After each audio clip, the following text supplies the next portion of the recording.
Welcome to the Popish Plot. I'm Nate. I'm Jessica. And I'm Mike. Or should I say, Willkommen.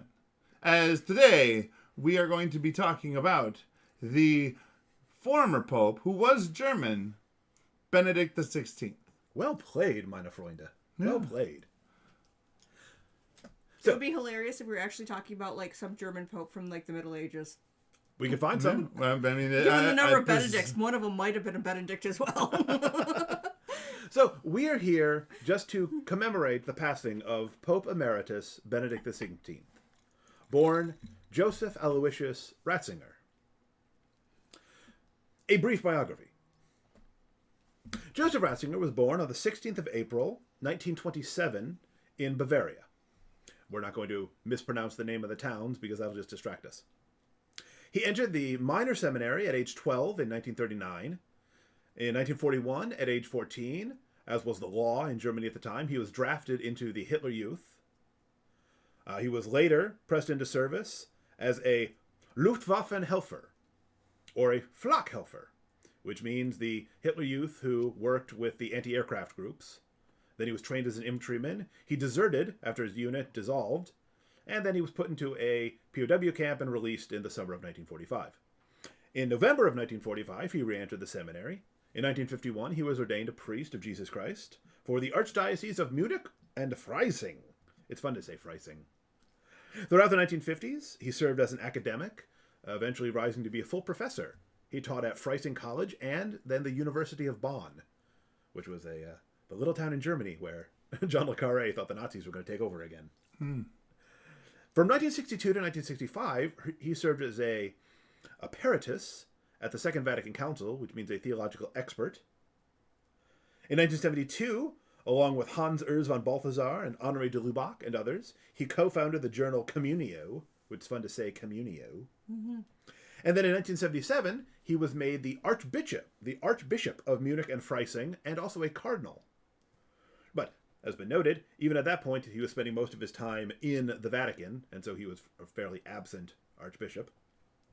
In 1981, he was made the prefect of the Congregation for the Doctrine of the Faith. In the good old days, that was known as the Holy Office, the Inquisition. And he served in that position for a number of years, where he was known sometimes as God's Rottweiler, even though he was himself a man of very gentle disposition. And again, you know, Rottweilers aren't German dogs as far as I know. People like to conflate and confuse things. I mean, it was probably at that time the popular scary dogs. Yeah. You know, every couple of decades we change which one it is. Mm-hmm. Yeah. I'm waiting for it to be the little dachshund, who are actually one of the two most dangerous dogs. I mean, the bites don't hurt that much, but they will bite you the most. Dachshunds, the hidden danger. In 1997, while serving as prefect of the CDF, he attained the age of 70 years old. And as such, he asked his good friend, Pope John Paul II, later Saint John Paul II, if he could resign. Because after all, I'm 70 years old. And he just wanted to go back to being an academic. He wanted to write books. He wanted to read. So he asked if he could resign as prefect of the CDF and instead become an archivist and a librarian in the Vatican libraries. But Pope John Paul said nein. I'm imagining if he was, it would be like the movie and books, the movie and the TV series where it's like, yes, I'm sorry, I have to hunt down the Spear of Destiny. That's not the real one. I know it's not the real one. There are 3, but I have to get them all. Even a fake Spear of Destiny could threaten the world. Oh, that'd be great. Over here, we secretly have the Ark of the Covenant. The Spear of Destiny. I have that downstairs. Oh, sure. Don't we all? No, I have one downstairs. It's fine. We're fine. This is fine. Everything's fine. Then. I know in real life it would be like, hey, we cleaned this chair and found a copy of the Magna Carta. So, despite having tried to resign and go into retirement in 1997, in 2005, following the death of Pope John Paul II, Benedict essentially presided over all of the funeral rituals, and then, to his great disappointment, was elected as the Holy Roman Pontiff. He was already 78 years old when he was elected on the 19th of April, so 3 days after his 78th birthday. When most of us really are thinking about retirement, he suddenly had to be Pope. He served in that capacity for almost 8 years, resigning effective the 28th of February, 2013, at which point he was age 85 and in fairly ill health, and obviously did not expect to live for almost another 10 years. On December 31st of last year, after a brief illness, Pope Emeritus Benedict Joseph Ratzinger went to his eternal reward, and we should continue to pray for his soul. Now, Pope Benedict was a very interesting figure to me, not because I've read any of the books in front of us. I've had them on my shelf, and they're on the list of things to read, but I've not actually read any of them. So almost all I know about his thought and his writings comes secondhand through Catholic media. But where Benedict was important to me was I was born when John Paul was Pope. And then I lived the first several decades of my life under John Paul as Pope. And so it was a shocking thing when he died, and then suddenly there was another Pope. Because intellectually, I'd known that this could happen, but I never actually lived it. Yes, and we had a weird era of which stuff like that happened. Like, last year when the Queen died, where it's logical. She was super old, but she had always been the Queen for pretty much everyone alive. Yeah, you had to be pretty old to have ever lived at a time when she wasn't the Queen. Mm-hmm. Yeah. We had important Roman figures that had been there just forever. Mm-hmm. And then suddenly they're gone. Yeah, absolutely. Charles had been Prince of Wales longer than anyone else ever. It is the longest interview process anyone has ever had for the least important job. So for me, he wasn't technically my first pope. Oh, sure. He wasn't even technically my first papal election. But fond memories of how many months old you were. I have no memories of that. Thank you for pointing that out. No, but it is important to note that Jess and I were each on our third pope. Nate, even though he's just under a year older than me, is a man of 5 popes. Although inversely, our oldest child is also under the same number of popes. Mm-hmm. Mm-hmm. There was more than a generation worth of time. Nonetheless, Benedict was elected almost immediately after my becoming Catholic. Wow. Because it was just after Easter, when of 2005, when John Paul II passed on to his reward. So that's the Easter into which you were and that was the Easter in which I became a Catholic. That's awesome. Yeah. So it was very it was a very, even if it wasn't like for many other people, even if it was for many other people their first as well, it was very touchstone moment kind of a thing.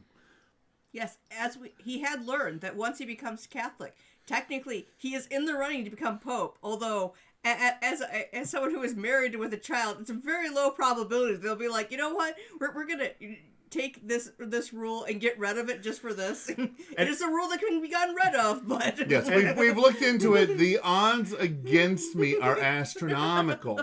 And even though it's a very small electorate, I still feel that we should be working on campaign materials. Yeah. I mean, I figured I put down a small bet on that one because, I'm not going to win, but imagine the payout. The odds are so long. Oh, yeah. $5 becomes like millions. But again, we don't need to sway a huge number of people. We just need to find the right approach to sway a couple hundred cardinals. This is going to be... It's really going to be tricky just because of the promises that they have to make in doing so. But... Also, I don't think we want to go back to the eras of all the bad popes where, some people bought their way in. They're still technically were the pope, though. No one's talking about buying his way in. Just campaigning. No, but maybe, just maybe, I'm in St. Peter's Plaza, and we somehow make arrangements so that a dove comes down and lands on my shoulder like it did for that one other pope. Mm-hmm. Well, now they lock them away in a room where they can't see. They have no windows, I know. And they I assume take away all their cell phones, so they don't know that either. Have no external access. Again, due to all the times when people attempted to either buy their way into becoming the pope, or in cases of world leaders, just go and suggests that they will punish everyone unless their guy is Pope. Yeah. The thing. It is a good thing that they cannot see your trained homing pigeon land on your shoulder and make you a Pope. We've had almost every sordid thing happen Dove. in the history. Dove. In the history of the Pope, of the papacy. I mean, we may have to paint the homing pigeon white, but dove. It's going to be, at best, a mourning dove, which is actually a fancy pigeon. And not even those really fancy pigeons. So write your cardinal elector and let him know what you think about me as the next pope. So, I won't tell you what to think about that. You just tell them what you think. one important piece of trivia is that living as long as he did, allowing Nate to mature into the great Catholic he is now and credible candidate for the papacy, Yeah. Benedict XVI, Pope Emeritus Benedict, actually became the longest-lived pope ever, surpassing Leo XIII. Wow. Yeah. So he was 93 years, 4 months, and 16 days. Yeah, I don't think I could be pope and live that long. See, the longest lived pope ever isn't related to how long they were pope. Correct. As seen by the fact that occasionally they'll pick like someone in their 80s to be pope, and therefore, if they live a few more years. Oh, Yeah. no, Versus the one who becomes pope in their 20s, and they could be 40 I'm just years. I'm as just pope, saying still not over I've them. seen what being president of the United States does to a person. I mean, Although I have to imagine being pope of the Catholic Church would take a toll. the difference is, presidents kind of bounce back.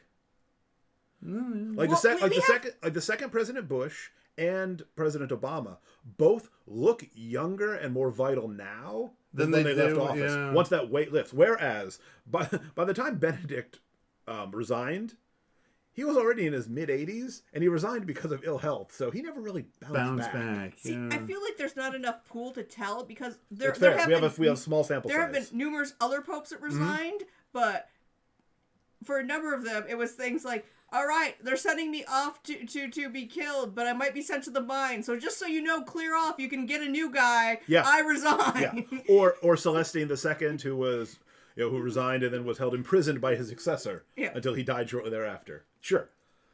It's a pool of very small people who quite often died from unrelated things. That had a fairly quick onset from the resignation point. Yes. So, as we were discussing this episode, one thing Jessica wanted to make extremely, extremely clear is that a pope, a man who served as pope, has died, but the pope is still very much alive. And this is something that Pope Emeritus Benedict agreed with completely. Both a year after his resignation in 2014 and then again in 2021, he published letters saying, I resigned. I meant to resign the office. I totally resigned the office. I'm not Pope. This other dude is Pope. Yes, which is also why he was able to have a very small funeral, which he had asked for. Well, I mean, that's all he wanted. Yes, he just wanted to retire and be around books. But, a large amount of the pomp and circumstance of this is officially the end of a pope's reign had already been taken care of. Like when St. John Paul died. Yeah. He didn't need his ring destroyed. They already did that. Yeah, they already put those 2 big cuts in it.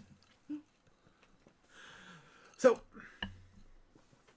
let us all strive, as we continue to live our lives, to learn from the life and example of Pope Emeritus Benedict XVI, a man who sought not for his own glory, but simply to be a servant of the Lord, a man who loved the Lord with his whole heart, with his whole mind, and he had an awfully big mind. Yes, and if, like some people, you have problems with, the fact that he wasn't a saint during his life, so he had some things that he didn't do great, remember all the earlier popes who were much, much worse. At least he was trying on various points. Even if you think that he had failed and, well, some of the things he got left with were quite hard. And there's not a one of us who has handled every situation perfectly. That's and right. if you think you have, I would invite you to review the scriptures. Write the Popish Plot at thepopishplot@gmail.com. We'll be happy to hear your story and then convince you why you're wrong. Unless you're like a tiny little baby, because, You have no frame of reference, so everything I did was the best thing ever. Yeah, look, but I doubt there's something in front of my face. But I doubt a baby that small is going to claim to have done everything right. Just remember the Pharisee and the publican. Don't be the guy saying how great you are. Be the guy like Benedict saying, I'm a simple sinner in need of God's grace. And I just want to read a book. I just want to read it right. I just did my best. So in honor of Pope Benedict, write down what book you're going to read this year. It doesn't have to be a religious book. No, but just read more books. Or if you feel up to it, what book you're going to write this year. So, comment below with your reading list. Give this episode a like, subscribe to our channel, ring the church bell to be notified the next time a less somber plot is uploaded. And until that next time, remember to live your faith. Love your faith. Share that love. And please continue to pray for the repose of the soul of Joseph Ratzinger.